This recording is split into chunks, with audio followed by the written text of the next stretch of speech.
Hey guys, so in a past video I mentioned watch out for September 1 because there will be a shop there that will affect all of us in the familiar arena. Now that September 1 is here and I am actually seeing what is on sale, I can honestly say that this will actually affect us more than I initially anticipated. Because with that video, I only mentioned this one, the giant jelly pack, which will give you 100 jellies.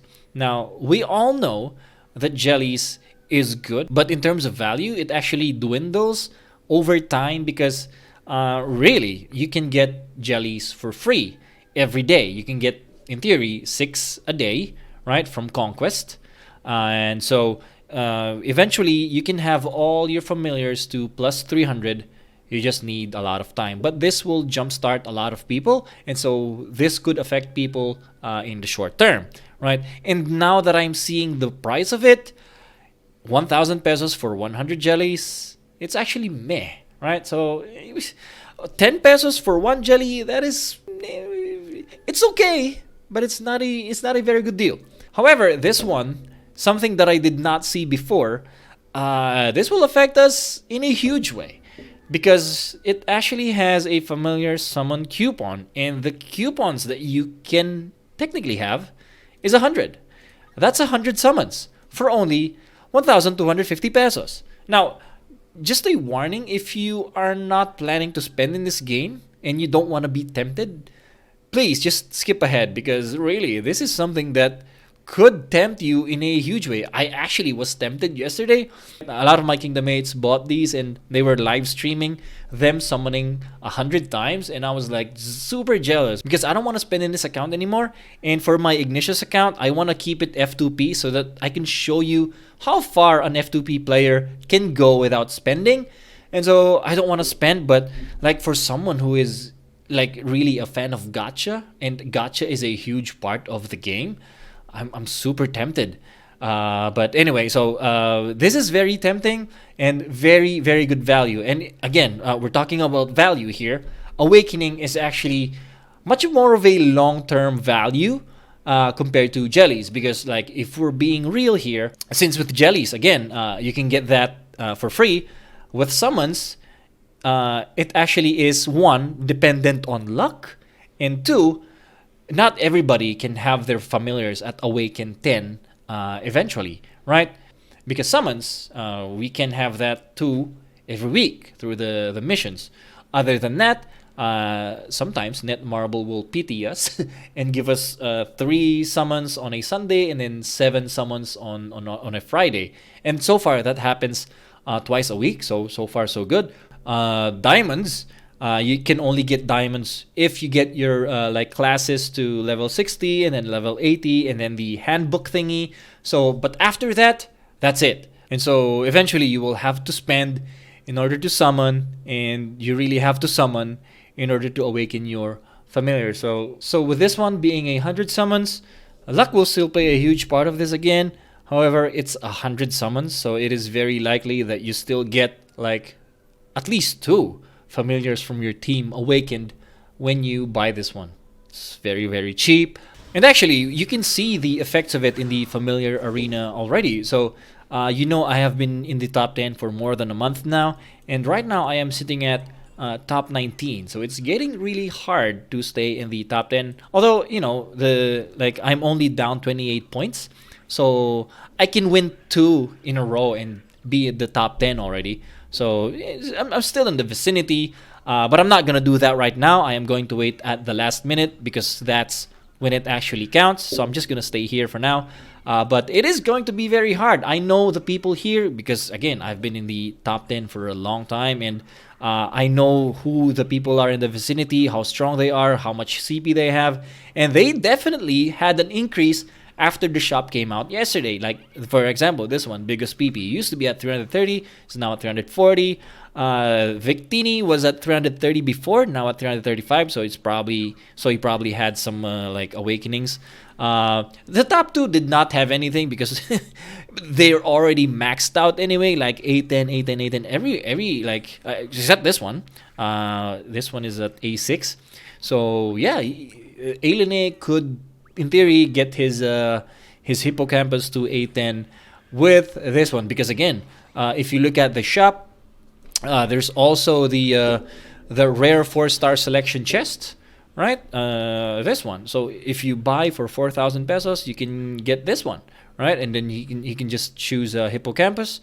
So this shop really has a lot of food to feed the whales. And so if you are like me, who are like, again, this will affect everybody because like technically this is available to everyone. So it will affect all of us. However, if you are not spending, this will affect us negatively. And so there's that. So if you're planning to spend anyway and you're looking at being competitive in the familiar arena, this is the way to go. This is a very good value, ladies and gentlemen. And I think this is also a good thing in a way where if you're a newbie, this will help you like catch up to a lot of people, right? So in a way, it's gonna make the arena more competitive, more players, I guess. So yeah, in a way, it's a good thing. But it's just if you're not gonna spend, it's kind of a disadvantage. But I guess it's not Netmarble's fault. They just want to make some money, and since we don't have the money to spend, it's just the way it is. But yeah, so that is it for the shop. And so now, as you've seen in the title, we're going to talk about Molten Lion. But before that, some shout outs. Actually, it's just one. So shout out to Johan Stain, who is in my main account server, Aqua Pisces. Took the time to find me and send his regards. And so yeah, shout out to you, my friend. Now that we got that out of the way, let's talk about Molten Lion. I said in a previous video as well that if you're going to do the rare 4-star selection capsule, Molten is like, I don't advise you to choose Molten if you don't have any of the like the rares.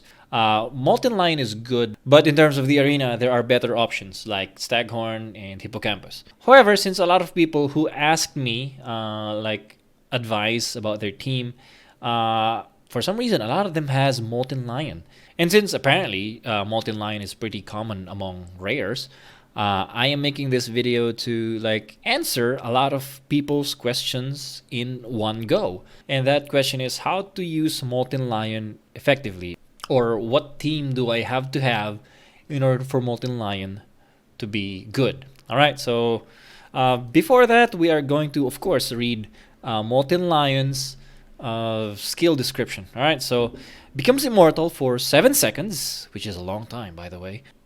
This is A1, by the way, so increases attack speed by 27.5 and basic attack damage by 55% for the duration. So like you can almost just ignore this one because the immortal for 7 seconds is what we are really going to focus on, because this is what makes Molten Lion effective if you use him correctly. Alright, so just like with the Staghorn video, I have like visual aid to help you really understand how to make Molten Lion effective. But let's first go for the formation and how to really make him effective and just see the videos later. So in general, for Molten Lion to be effective, or for a team with Molten Lion to really work, he has to be the second tank in your team, right? So again, I don't have a Molten Lion, so we are going to use a proxy in this regard. So let's say this is Molten Lion. So the first tank will be an Ebon Thorax. You can have Ebon Thorax to have some CC or cancel out someone you want to cancel. Like for example, Bunny Bot or Arachnes, Ebon Thorax can definitely cancel them. And the good thing about Molten in this particular case is that he is ranged, so definitely he is going to be the second one to like to be hit, right? Because you know Ebon Thorax will go to the middle. And to round out your team, you have to have 3 range types, right? So you know, Toko, that's always a given, right? And then ideally you should have like 2 more DPS type range familiars. Or like a lot of people are using Wombat or Sunflower, right? That could be your team as well, right? So but as long as they are DPS type of range, right? And the reason why we want to have lots of ranged DPS is so that while Ebon Thorax is getting some hits, you are able to kill at least one of their familiars. So if you have like this combo, for example, you can definitely kill one or two familiars while Ebon Thorax is getting hit. Let's say, for example, your Ebon Thorax is good enough to tank, right? And Ebon Thorax is one of the best tanks out there, especially if you have all his toys, like the specific toys. Then he will be tanky as fuck. And so this will be a good start, right? If you can kill someone, that will be a good start. And then when Ebon Thorax dies, that's when Molten Lion becomes very valuable. Because in this lineup, at least in most cases, Ebon Thorax will take a lot of like nukes, right? And when Ebon Thorax dies, since his like immortality is in 7 seconds, and after Ebon Thorax dies, usually Molten Lion is still at full health. And what will happen is Molten Lion will take a lot of hits, even the nukes of your opponents. So basically, one familiar will take all of the nukes of the other team and still survive with that. And with you having range DPS, in theory, you can kill another one from your opponent without you losing one of a team member because Molten Lion is immortal.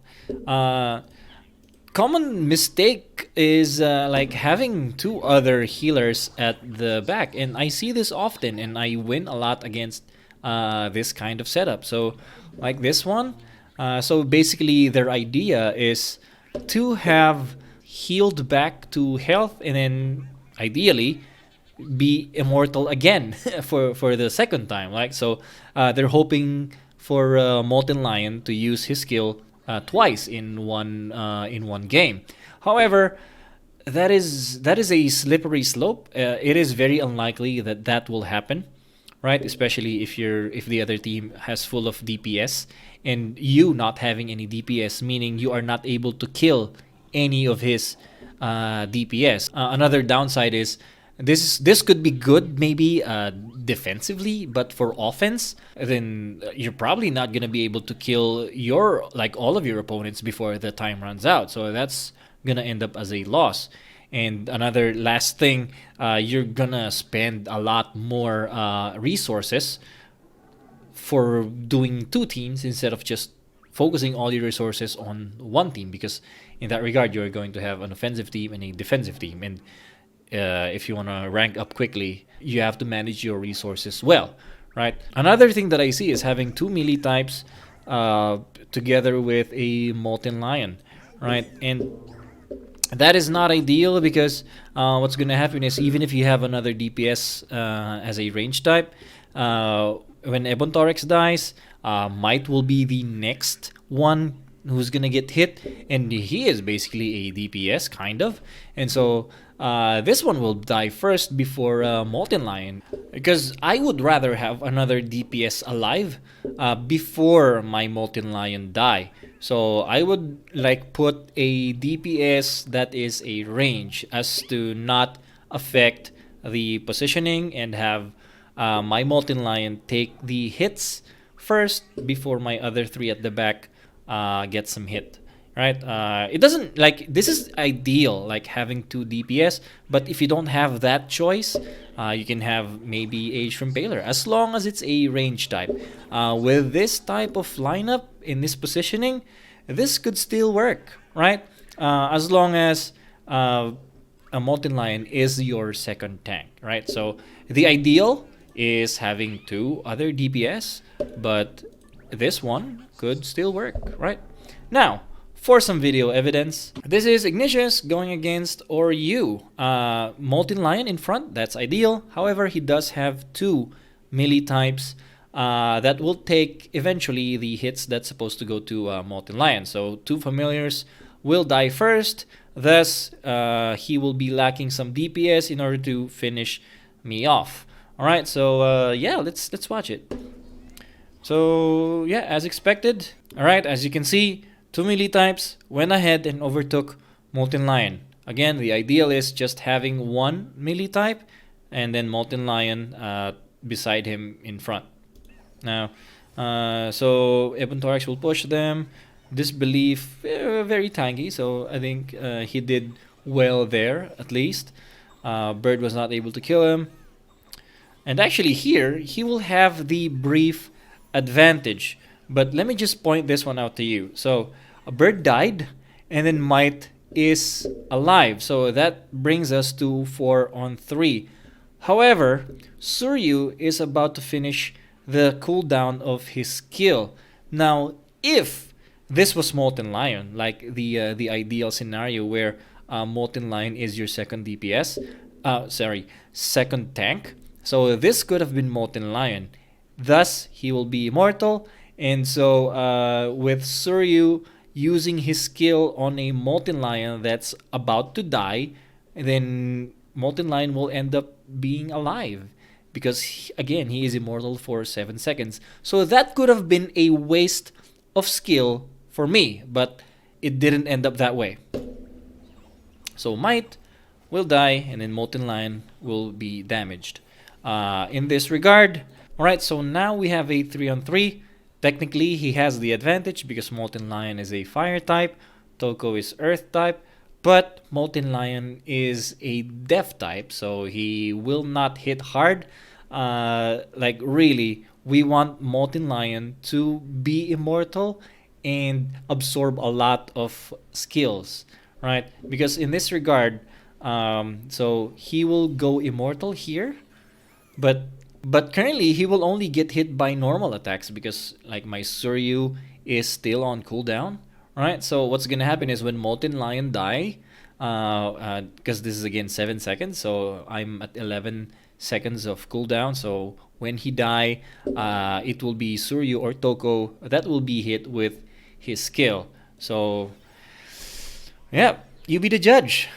As you can see here, I will win eventually. So the immortality is gone. Cooldown over here. Yeah, Suryu is done with the cooldown, and thus hit Suryu as well because it's AoE, and thus the end of the battle. Right. So and I will win that. Okay. Alright, so again, that is not the ideal scenario. Now let's look at a video that shows the ideal scenario for Molten Lion. So this is our site, my main account, going against Jack Frost. This is the ideal setup. Well, not the very ideal one because he does have Shimpaler instead of another DPS. But nevertheless, it's kind of ideal because only one melee type and then Molten Lion as the second DPS, right? So let's watch what happened. Right, so his Ebon Thorax is actually very squishy. So in just a matter of seconds, it's already below half HP. So technically, it's not doing a great job as a tank. So in reality, Molten is his only tank, right? So yeah, dead. Right? So it's now Molten Lion against all 5. Like, see that? All 5 are hitting Molten Lion, although Bird is charging, so he's technically not hitting it. But this is the ideal scenario. Take as much hits as possible to waste some time while the other 3 at the back is doing some damage, right? So that's what happened. So Bird is charging, right? And then Molten is immortal. So he will take that hit, although he will not die. So maybe another good thing here is that even though Ebon Thorax died quickly, he was able to push Bird away so that his skill will not affect the other 3 in the back. But when Bird used his skill, Molten Lion was immortal, so it ended up just being no damage. Here, we will see why the ideal is to have another DPS at the back. Right, although I guess it ended up as a good thing that it was Shimpaler because Toko is weak against a fire type, right? And there's no DPS fire type that is ranged. Okay, so Bird will die here. I should be already hitting someone else, right, from his other 3 here, but since Molten Lion is immortal, he will end up absorbing some hits while he is free to hit other familiars. So like Shrimpaler is free to hit a Toko, which will bring him to a lot of damage, which will be the game changer in this battle. All right, so let's watch it. All right, so Molten Lion is immortal, right? And then what happened was Toko ended up in half HP, and Shrimpaler almost dead in this regard, only needing Suryu to finish the job off, which is 4 seconds left. But yeah, so that's what's gonna happen here. He's gonna use his skill, which will kill Shrimpaler, or almost kill Shrimpaler. But yeah, Toko is almost dead too. Yeah, that killed him, right? So this ended up a Suryu Toko and Suryu Hippocampus battle. But as I've showed you in videos past, Toko against two, like even though they're very strong, Suryu and Hippocampus, they're no match against Toko. All right, so which we will see in this regard. Right, so no matter that's his skill. Usually kills a lot of familiars, but yeah, nothing against Toko. All right, so that ended up as a loss for me. And although I'm sure Molten Lion is not the MVP there, but he did his role enough to have me beat. And so as you can see here, I actually had the advantage CP So yeah, really a good upset by Jack Frost. And it's huge thanks as well to a Molten Lion for and plus what do you call this, Ebon Thorax, for really canceling my my bird skill. But yeah, again, it would have been ideal if there's a 2 DPS instead of a Shrimpaler, but it just ended up as a good thing because Toko is in front. But if there's another DPS that is ranged, you will see like you can have a 4-on-3 advantage with the Molten team. So but you just did not see it in this video, and I'm sorry if I don't have that video because it's really hard to find the ideal scenario of someone with a Molten in their teams. Alright, so that is how to use Molten Lion effectively. If you have Molten Lion on your team, try this one out. I hope this works for you. And let me know if you rank up because of this one. I would love to hear good feedback. If you don't have a Molten Lion, then I still hope you enjoyed this video. Alright, so before I go, some announcements. I am going to put some like my my Marblex wallet down on the description. So if you want to like donate, you could do so because some people were asking for that as well. I mean, no bullshit. Some people are asking, so maybe some of them wants to donate. So I'm just going to give them that option. But these are definitely just optional, right? So you don't need to donate, but if you want to, go right ahead. That would help me a lot. And also, since a lot of people are asking on Discord still and on the YouTube page, I still try to answer them as much as I can, but there's just so many. So I decided to do a live stream on Sunday with you just sending out your queries about your team, like, and then I will help you out while that's on live stream. The reason why we're doing live stream is so that I don't need to edit the video at the end, right? So because with this one I am recording and then I have to edit it out and then post it, right? So with the live stream I can just, you know, go online and then you like send out your queries on Discord. So and then I'll view it while we're streaming, and then you can just, you know, see what's happening, and then you can have your questions as I'm doing the thing, or maybe you can do some inputs as well if you have some ideas. But that's what we're gonna do so that I could also save some time, and I think it will be a fun thing to do. Let's set a definite time. Let's say 3 p.m. Sunday, Philippine time. Okay, so we can probably do that.